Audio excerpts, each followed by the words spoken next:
अस्सलाम दारी खैर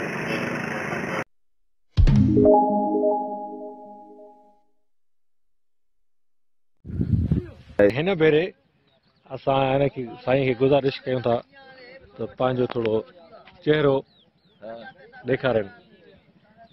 हाँ चेहरो ॾिसो भले ॾिसो भले ॾिसो साईं पोइ ॾेखारियो न चेहरो वणे थो त पोइ ॻाल्हि कयो न। साईं तव्हांजो चहिरो छो कोन वणंदो? तव्हांजो चहिरो सभिनी खे माशाअल्लाह तव्हांजो कुझु माण्हू मूंखे चवंदा आहिनि कुझु हींअर न कुझु माण्हू मूंखे पहिरियां ईअं चवंदा हुआ त राज बब्बर जहिड़ो आहे। हा हींअर बि लॻे थो। ईअं लॻे थो? हा बिल्कुलु लॻे थो बिल्कुलु लॻे थो। हा त महिरबानी करे हा तव्हां थोरो ॾेखारियो। हा कोशिशि कबी कोशिशि न कयो न तव्हां कोशिशि कबी ऐं हिते जेकॾहिं मां बीहां वियो त हीअ सॼी क़ौम नज़र अचे पई।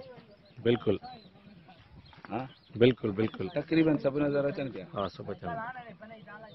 अदाई संगती सभु थकिजी पिया आहिनि, हिक ॿिए मां बेज़ार बि लॻा पिया आहिनि, हीअ हिक ॿिए खे वणनि पिया, हिक ॿिए खे बुजा बि ॾियनि था, वरी ही जो छायूं खणी लोड बि कनि पिया, हुतां ॿोरियूं भरे खणी अची हिन में विझनि बि पिया ऐं चेहरनि मां लॻे थो के मूं ते कावड़िया वेठा आहिनि, के ख़ुशि पिया थियनि। ख़बर न आहे उहो वरी पोइ ॾिसबो।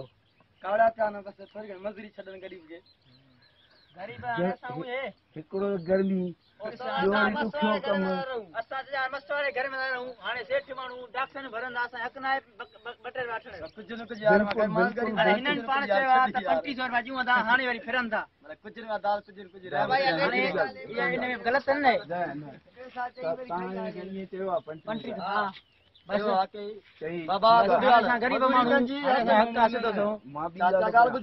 उहा ॻाल्हि सम्झणु ज़रूरी आहे सभिनी लाइ।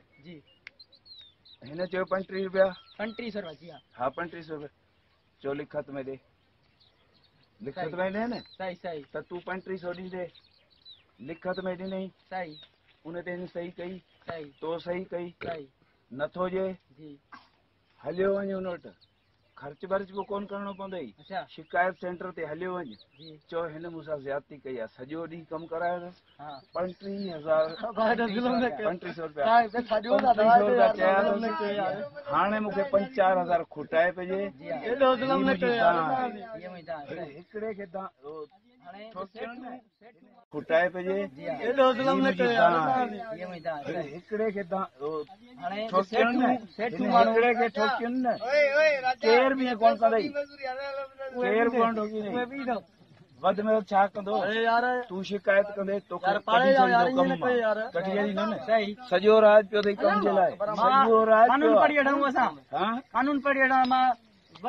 कानून न पर मूं वटि अचे मां ठाहे ॾिए लिखी ॾिए हा ऐं जेकॾहिं हिनखे सुञाणींदो जी हा सुञाणी छो न जी हा त पोइ हिनखे ॿुधाइजांइ नंबर ते